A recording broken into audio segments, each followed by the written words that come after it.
SIR ಅನ್ನ ಅರಣ್ಯವಾಸಿಗಳು ಗಂಭೀರವಾಗಿ ಪರಿಗಣಿಸಬೇಕು ಎಂದು ಅರಣ್ಯ ಭೂಮಿ ಹಕ್ಕು ಹೋರಾಟಗಾರರ ವೇದಿಕೆ ಅಧ್ಯಕ್ಷ ರವೀಂದ್ರ ನಾಯಕ್ ಕರೆ ನೀಡಿದ್ದಾರೆ. ಯಲ್ಲಾಪುರ ತಾಲೂಕಿನ ಹಾಸಣಗಿ ಗ್ರಾಮದಲ್ಲಿ ನಡೆದ ಜಾಗೃತಿ ಕಾರ್ಯಕ್ರಮದಲ್ಲಿ ಮಾತನಾಡಿದ ಅವರು, ಅಗತ್ಯ ದಾಖಲೆಗಳನ್ನು ಸಲ್ಲಿಸದೇ ಇದ್ರೆ ವಿವಿಧ ಹಕ್ಕುಗಳು ಹಾಗೂ ಸರ್ಕಾರಿ ಸೌಲಭ್ಯಗಳ ಮೇಲೆ ಪರಿಣಾಮ ಬೀರುವ ಸಾಧ್ಯತೆ ಇದೆ ಎಂದು ಎಚ್ಚರಿಸಿದರು. ಇನ್ನು ಚುನಾವಣಾ ಆಯೋಗ ಸೂಚಿಸಿರುವ ಅಗತ್ಯ ದಾಖಲೆಗಳನ್ನು ಸಲ್ಲಿಸುವ ಮೂಲಕ ತಮ್ಮ ಹಕ್ಕುಗಳನ್ನು ಕಾಪಾಡಿಕೊಳ್ಳಬೇಕು ಎಂದು ಅವರು ತಿಳಿಸಿದರು. ಇದೇ ವೇಳೆ ಅರಣ್ಯವಾಸಿಗಳು ಹೆಚ್ಚಿನ ಸಂಖ್ಯೆಯಲ್ಲಿ ಗಿಡಗಳನ್ನು ನೆಟ್ಟು ಪರಿಸರ ಸಂರಕ್ಷಣೆಗೆ ಕೈಜೋಡಿಸಬೇಕು ಎಂದರು. ಅರಣ್ಯವಾಸಿಗಳಿಗೆ ಎಸ್ಐಆರ್ ಸಂಬಂಧಿತ ಮಾಹಿತಿ ಹಾಗೂ ಕಾನೂನು ನೆರವು ನೀಡಲು ಜಿಲ್ಲಾ ಮಟ್ಟದಲ್ಲಿ ಕಾನೂನು ಘಟಕ ಸ್ಥಾಪಿಸಲಾಗುವುದು ಎಂದು ಮಾಹಿತಿ ನೀಡಿದರು.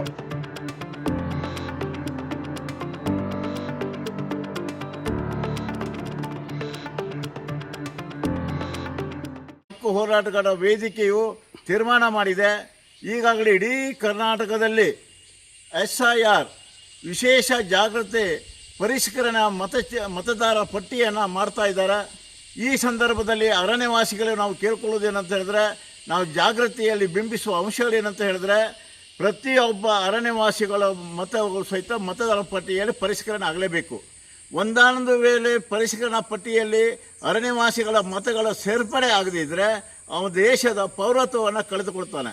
ದೇಶದ ಪೌರತ್ವವನ್ನು ಕಳೆದುಕೊಂಡ್ರೆ ಮುಂದಿನ ದಿನಗಳಲ್ಲಿ ಯಾವುದೇ ಕಾನೂನಲ್ಲಿ ಅರಣ್ಯವಾಸಿಗಳಿಗೆ ಅರಣ್ಯ ಭೂಮಿ ಹಕ್ಕು ಸಿಗಲಿಕ್ಕೆ ಸಾಧ್ಯತೆ ಇಲ್ಲ.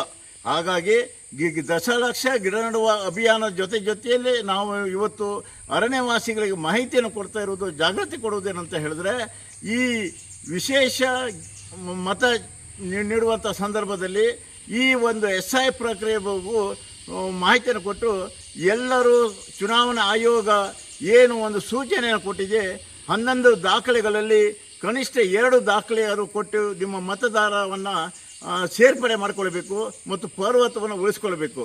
ಒಂದಾನೊಂದು ವೇಳೆ ಪೌರತ್ವವನ್ನು ಕಳೆದುಕೊಂಡಿದ್ದಂತಾದರೆ ನಿಮಗೆ ಈ ದೇಶದ ಯಾವುದೇ ನಳ, ಯಾವುದೇ ಕಾನೂನಿನಲ್ಲಿ ಯಾವುದೇ ಭೂಮಿ ಸಹಿತ ಮಂಜೂರಿಗೆ ಸಾಧ್ಯತೆ ಇಲ್ಲ.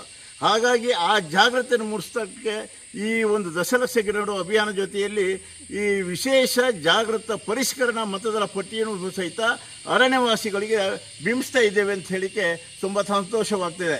ಅದರ ಜೊತೆಯಲ್ಲಿ ಯಾರ್ಯಾದರೂ ವಿಶೇಷ ಜಾಗೃತ ಪರಿಷ್ಕರಣಾ ಮತಪಟ್ಟಿಯಲ್ಲಿ ದಾಖಲೆಗಳ ಬಗ್ಗೆ ಕಾನೂನಾಂಶ ತಿಳಿಸಿಕೊಳ್ಳಲಿಕ್ಕೆ ಅರಣ್ಯ ಭೂಮಿ ಹಕ್ಕು ಹೋರಾಟಗಾರರ ವೇದಿಕೆ ಕಾರ್ಯಾಲಯ ಶಿರ್ಸಿಯಲ್ಲಿ ವಿಶೇಷ ಕಾನೂನು ಘಟಕವನ್ನು ಸಹಿತ ಪ್ರಾರಂಭ ಮಾಡಿದ್ದೇವೆ.